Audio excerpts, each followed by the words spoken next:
मुल्क के सबसे बड़े माइक्रो फाइनेंस प्रोग्राम अखुवत के बानी डॉक्टर अमजद साकिब को नोबेल अमन इनाम के लिए नामजद किया गया है। डॉक्टर अमजद साकिब का कहना है कि वो ये सारी खदमात सिर्फ रज़ाए इलाही के लिए अंजाम दें।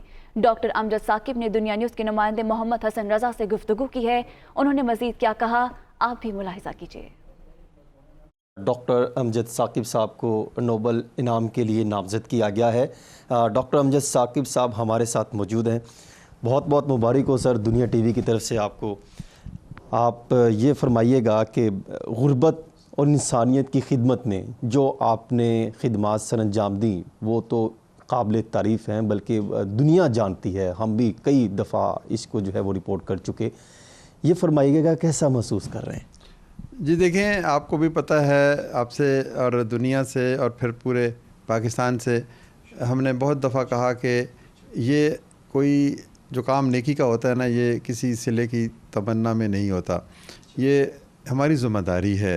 गुर्बत का ख़ात्मा हमारा फ़र्ज़ है। जब तक पाकिस्तान में एक शख्स भी गरीब है, हम सब गरीब हैं। हमें इस गुर्बत को हमेशा हमेशा के लिए ख़त्म करना है, पहली बात। दूसरी बात यह है कि नेकी अपना इनाम खुद होती है और नेकी खुदा की रज़ा के हसूल के लिए की जाती है। तो दुनियावी जो आपको रिकग्निशन मिलती है या अप्रिसिएशन मिलती है, उसकी एक अपनी अहमियत ज़रूर होती है, इसलिए कि भाई उससे बहुत से लोग और भी इंस्पायर होते हैं और आपकी जो तहरीक या आपकी कारवां जो आपने अलम उठाया है उसमें एक लोग शरीक होते हैं।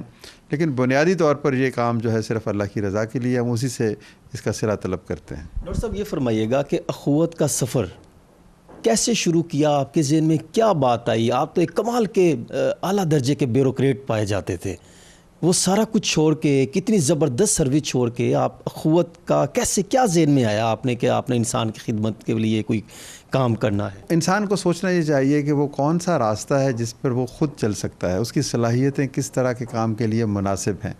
तो मैंने जब सिविल सर्विस में ये महसूस किया कि ये एक बंदिश है, यहाँ पे आप अपने आइडियाज़ को इम्प्लीमेंट नहीं कर सकते, तो फिर हमने कहा कि नहीं, कोई और काम करें। यूँ अखुवत की तरफ राग़िब हुए। नेकी है, नेकी हर शख्स करता है। अल्लाह ताला ने कहा कि जो दूसरों के लिए सोचते हैं मैं उनके लिए सोचता हूँ। तो यूँ हमने इस काम का आगाज़ किया और हमने कहा कि मवाक़ात मदीना जो है उस तसव्वुर से हम जला पाएंगे, उस तसव्वुर से हमें रोशनी मिलेगी, क्योंकि वो एक ऐसा रास्ता है जो बताता है कि माशरे में अगर दो तबके हैं, हैव्स और हैव नॉट्स, तो उनको दरमियान मोहब्बत का रिश्ता कायम करके हम महरूमी के एहसास को कम कर सकते हैं, ख़त्म कर सकते हैं। तो हमने उस तसव्वुर को पकड़ लिया, उससे मोहब्बत की और फिर उसके बाद अमली शक्ल के लिए हमने कहा कि एक और इस्लामी तसव्वुर है कर्ज़ हसन, बग़ैर सूद के कर्ज़े, तो हमने उनको इंस्टीट्यूशनलाइज़ कर लिया। तो जितनी भी ये काविश है, ये इसकी इंस्पिरेशन जो है वो मवाक़ात मदीना है। डॉक्टर साहब ये फरमाइएगा, जब आपने अखुवत के सफ़र का आगाज़ किया तो बहुत सारी मुश्किलात भी पेश आई होंगी, वो ज़रा फरमाइएगा। जी देखें, मुश्किलात तो आती ही हैं। कुछ समझ कर ही हुआ हूँ मौज दरिया का हरीफ़, वरना मैं भी जानता हूँ आफ़ियत साहिल में है। तो आफ़ियत तो साहिल पर ही है, कुछ ना करने में है, ख़ामोशी में है। लेकिन जब आप सफ़र चलेंगे, शुरू करेंगे, तो बहुत सी रुकावटें, बहुत से कांटे, बहुत से मुश्किल मुकामात तो आएंगे। तो उसमें हम उनको, उन मुश्किलात को हम अपॉर्चुनिटीज़ समझते हैं, हम उनको एक नए उफ़क़ से देखते हैं, एक नए नुक्ता निगाह से देखते हैं। तो वैसे भी हज़रत अली ने कहा कि अगर काम इतना ही आसान हो जाए कि कोई मुश्किल ना आए, तो फिर एक लम्हे के लिए सोचो कि क्या मैं सही काम कर रहा हूँ। तो सही काम में मुश्किलात आती हैं, माली मुश्किलात आती हैं, सिक्योरिटी के इश्यूज़ होते हैं, अच्छे लोग काम के लिए नहीं मिलते और लोग शकूक व शुबहात का एक इजहार करते हैं। लेकिन अगर आप करते चले जाएं और आपकी नीयत ठीक हो, इखलास की दौलत जो है ना, वो दुनिया को फ़तह कर लेती है। डॉक्टर साहब ये फरमाइएगा, जब आपने अखुवत के सफ़र का आगाज़ किया, जिस तरह बता रहे हैं बहुत सारी मुश्किलात पेश आई, तो टीम को मैनेज करने के लिए और किस तरह आपने ये एतबार दिया कि वो लोग आपके साथ जुड़ते चले गए, और इस टाइम कितनी तादाद आपके साथ हैं जो गुर्बत की लकीर से नीचे थे, जिनको आपने अपने साथ अटैच कर लिया? देखिए, जहाँ तक टीम का ताल्लुक है, तो टीम को इकट्ठा करने के लिए एक विज़न देना पड़ता है। तो विज़न तो मवाक़ात का था, एक खूबसूरत दुनिया की तश्कील का था। फिर आपको रोल मॉडलिंग करनी पड़ती है, फिर आपको اپنی سوچ اور فکر اپنے ساتھیوں تک ٹرانسفر کرنا پڑتی ہے، پھر آپ کو انہی جیسی زندگی گزارنا پڑتی ہے۔ یہ پھر ٹھیک نہیں ہے کہ آپ تو لاکھوں روپے کی تنخواہیں لیں اور آپ کے ملازم صرف ملازم کی حیثیت سے ہوں۔ ہم اپنے ملازمین کو بھی کہتے ہیں کہ تم اخوت ہو، تم اس بلند جو ایک فلسفہ ہے اس کے علمبردار ہو۔ تو یہ ایک اونرشپ کریٹ کرنی پڑتی ہے، سینرجی کریٹ کرنی پڑتی ہے، ایک ارتکاز ہے سوچ اور فکر اور عمل کا۔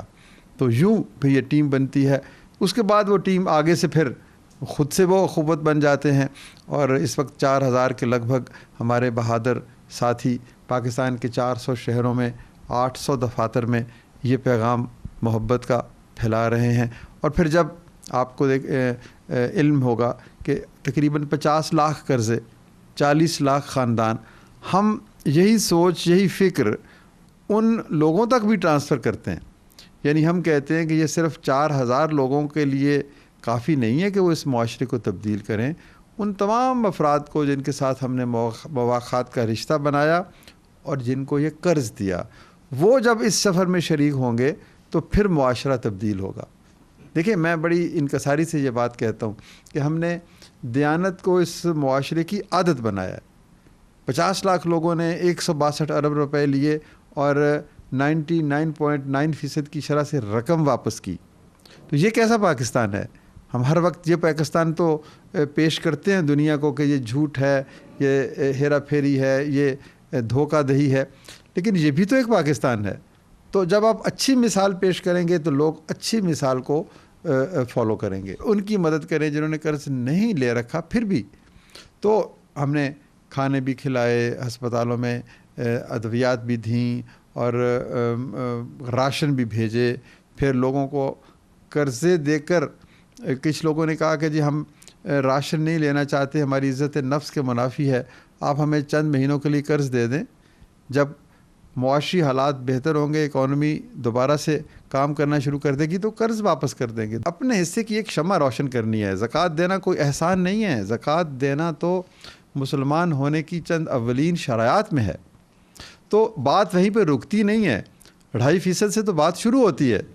تو یہ شہادت گہے الفت میں قدم رکھنا ہے۔ لوگ آسان سمجھتے ہیں مسلمان ہونا،